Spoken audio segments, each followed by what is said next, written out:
mėnesį birželį įsiruošėme į 6 dienų kelionę į Islandiją. Atskridę į Keflaviko oro uostą, negaištami laiko tiesiai keliavome į Islandijos sostinę Reykjaviką. Vienas iš labiausiai lankytinų objektų yra garsioji Hallgrímskirkjos bažnyčia. Įėjimas nemokamas, nebent norėtumėte užkilti į patį viršų, tada jau reikėtų susimokėti. Šią bažnyčią pastatyti prireikė 40 metų, o jos dizainą įkvėpė natūralūs Islandijos kraštovaizdžiai, ypač bazalto kolonos, kurios susiformuoja vėstančiai lavai. Nukeliavus prie pakrantės rasite Sunvoyager. Lietuviškai išvertus būtų Saulės keliautojas. Ši skulptūra simbolizuoja tyrinėjimus ir atradimus, viltį, pažangą ir kelionę į nežinią. Netoliese prie senojo uosto aplankėme ir Harpą, ikonišką operos teatrą su nuostabia ir unikalia architektūra. Jo fasadą sudaro daugiau nei 10 000 stiklo plokščių, kurios atspindi ir laužia šviesą. Priminimas Aurora Borealis. Būtinai užsukite į šią vietą, jeigu tik mėgstate modernę architektūrą. Tiems, kurie ieško šiek tiek adrenalino, iFly 100% rekomenduojam būtinai, nors tai trumpa ir brangi patirtis, ji verta kiekvieno cento.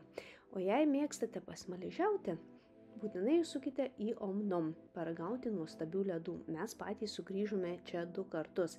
Puikiai vieta nupirkti islandišką šokoladą lauktuvėms iš vietinės šokolado gamyklos.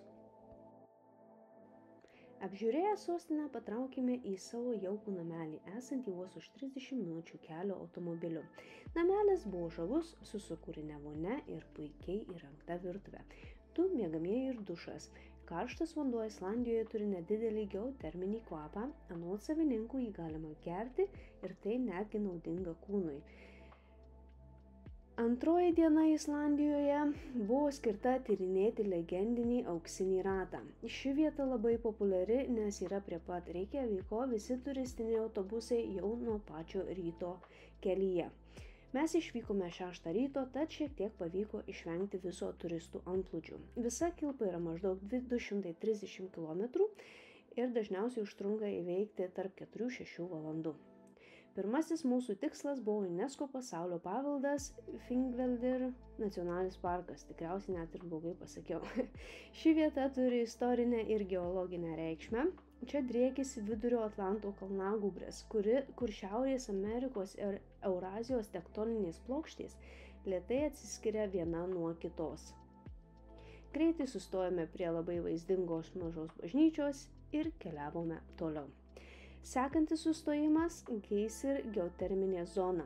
Pasirodymo žvaigždė Strokuras geizeris, kuris įsiveržia kas 5–10 minučių ir į orą paleidžia verdantį vandenį iki 20 metrų.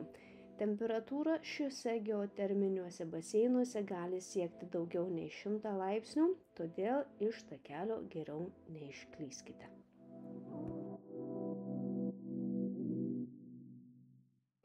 Aplankėme ir Gulfos, arba dar kitaip vadinamą auksinį krioklį.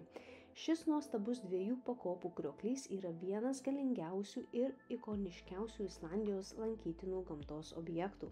Vidutiniškai per sekundę Gulfos nuteka apie 140 kubinių metrų vandens, tačiau potvynių metu jis gali išaugti iki 2000 kubinių metrų per sekundę.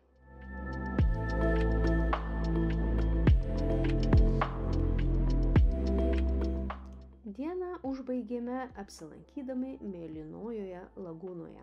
Šiame regione birželio mėnesį buvo įsiveržęs ugnikalnis. Bevažiuojant link Mėlynosios lagūnos buvo be galo stiprus sieros kvapas ir taip pat buvo galima matyti visur aplink kylančius garus. Vaizdas ir potyris tikrai nerealus. Pačios lagūnos vanduo buvo labai šiltas, bet patarimas – turėkite kepurę, galva šąla kaip reikiant. Taip pat silicio dioksido turtingas vanduo paliko mano plaukus kaip šiaudus, bet tikrai rekomenduojame. Nors ir brangus malonumas, tačiau ne kasdien juk apsilankote Islandijoje.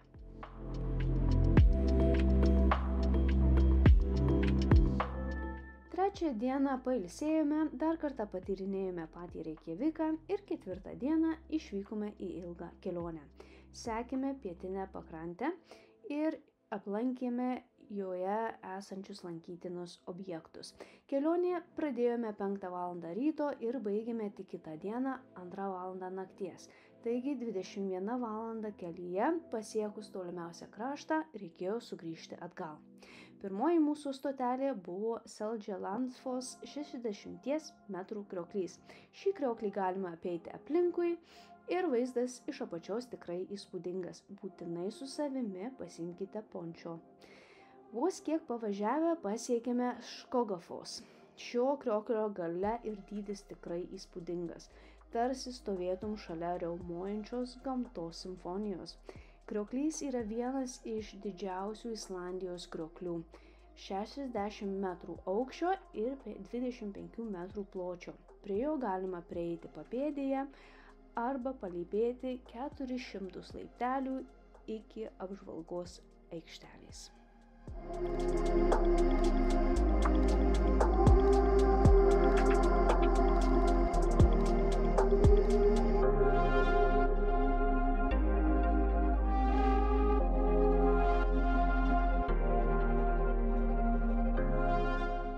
Netoli Skogafoss yra kitas šiek tiek mažesnis, mažiau žinomas krioklys, stūksantis žalumos slėnyje. Dažnai turistai praleidžia šį krioklį, bet tikrai sustokite ir pasivaikščiokite prie jo. Aplinkiniai vaizdai užgniaužia kvapą. Norėčiau paminėti, kad nepadarytumėte mūsų klaidos ir būtinai užsisakykite viešbučius pakeliui planuojamo maršruto. Šiuo atveju turėsite galimybę daugiau laiko praleisti prie pačių lankytinų objektų. Tarp kiekvieno sustojimo taško reikia važiuoti mažiausiai valandą, todėl dažnai mums tekdavo greitai pasigrožėti vaizdais ir judėti toliau. Turėjome net praleisti garsiąją lėktuvo katastrofos vietą, bet tai tik dar viena priežastis sugrįžti į Islandiją. Kitas mūsų maršrutas buvo šis nuostabusis kanjonas. Pavadinimo net nesakysiu, nes nusilaušiu liežuvį. Dramatiškos uolos ir vingiuota upė kanjono apačioje. Kanjonas yra apie 2 km ilgio ir 100 metrų gylio. Jis susiformavo ledynmečiu maždaug prieš 2 milijonus metų.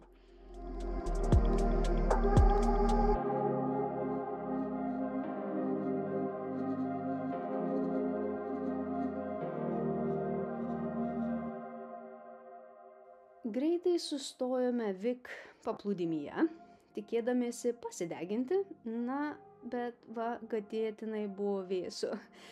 Nepasisekė su oru, bet Islandija to ir tikėjomės.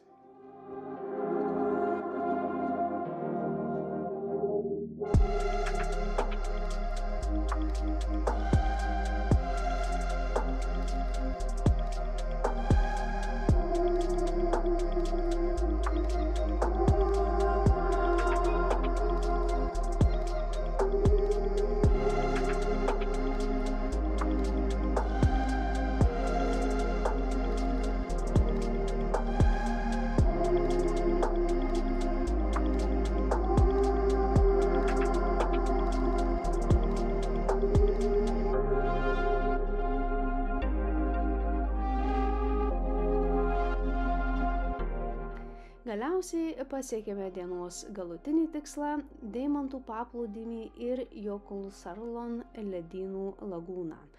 Žodžiais neapsakomas grožis. Lagūna yra laukinės gamtos prieglobstis. Galima pamatyti tarp ledkalnių plaukiojančius ruonius. Pačią lagūną galima tyrinėti amfibiniais laivais, tačiau ekskursijas reikia nusipirkti iš anksto, pats savo laiveliu nepaplaukiusi. Lagūna trumpa upe jungiasi su Atlanto vandenynu. Iš lagūnos atskilę ledkalnių gabalai šią upę nugabenami į vandenyną ir išplaunami į Deimantų paplūdimį. Pats paplūdimys yra lengvai pasiekiamas, vos kelios minutės pėsčiomis nuo automobilių stovėjimo aikštelės. Deja, šaltas ir lietingas oras neleido mums iki galo pasimėgauti šios vietovės unikalumu ir grožiu, tačiau vėlgi dar viena priežastis sugrįžti į šią vietą. Keliaudami link savo namuko sustojame garsiajame Juodojo smėlio paplūdimyje. Ši vieta fotografų rojus, įspūdingos bazalto kolonos ir juodas smėlis. Ilgai neužsibuvę patraukėme namo, kelias buvo ilgas, bet net vidurnaktį dangus niekada netapdavo visiškai tamsus. Tai magiškas priminimas apie begalinį Islandijos grožį net ir nakties tylumoje. Pamiegoję 6 valandas, važiuojame į vakarinę dalį.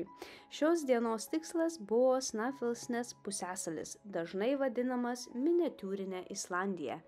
Šis vakarų Islandijos regionas yra dramatiškų kraštovaizdžių lobynas, nuo raižytų pakrančių iki ugnikalnių kraterių. Vakarinėme pusiasalio gale yra Snæfellskodžul nacionalinis parkas, kuriame dominuoja didingas ugnikalnis. Dėl vulkaninio reljefo, ledynų ir didžiųjų vandenynų vaizdų ši vieta atrodė kaip visiškai kitas pasaulis.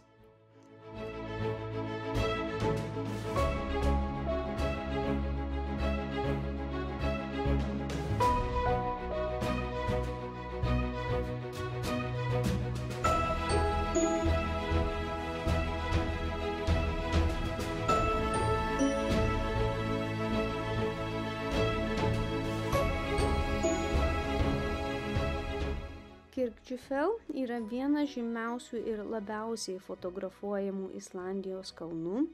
Jis yra 463 metrų aukščio ir dažnai vadinamas bažnyčios kalnu. Kalnas įgijo papildomos šlovės, kai pasirodė televizijos seriale Game of Thrones.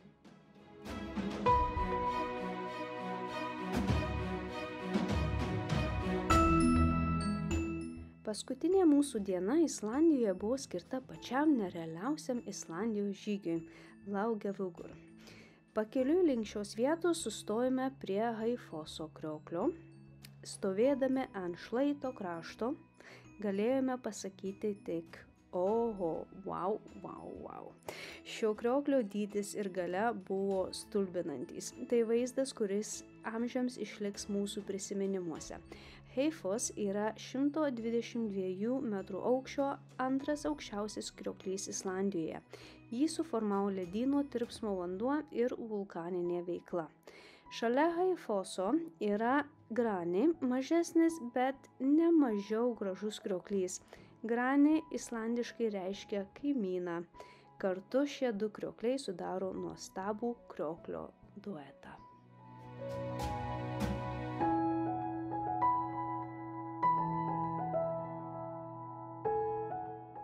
Nuo čia kelias virto nuotykiu, lyg važiavimas pas močiutę į kaimą. Šviruoti ir neasfaltuoti keliai link Laugavugur pradžios taško ne juokai. Turite turėti 4 ratų varomą transporto priemonę, kitaip rizikuojate palikti savo automobilio dalis pakeliui. Tarp kitko, net ir kitokių transporto priemonių neleidžia šiuose keliuose, plus draudimas nedraudžia.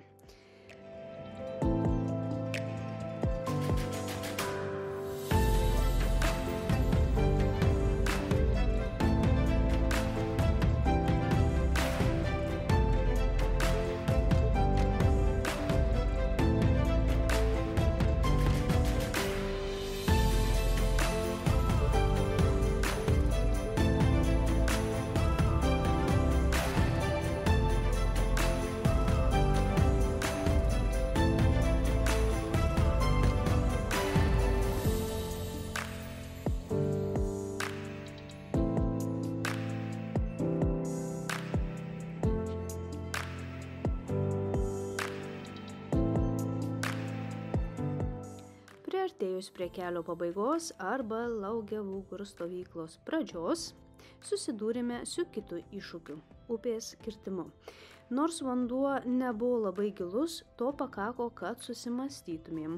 Mūsų Suzuki galima pavadinti vos 4x4, nebuvo pakankamai aukšta, kad būtų užtikrintas saugus upės kirtimas. Todėl automobilį palikome saugiai prieš upę ir takeliais ir laipteliais kirtume upę.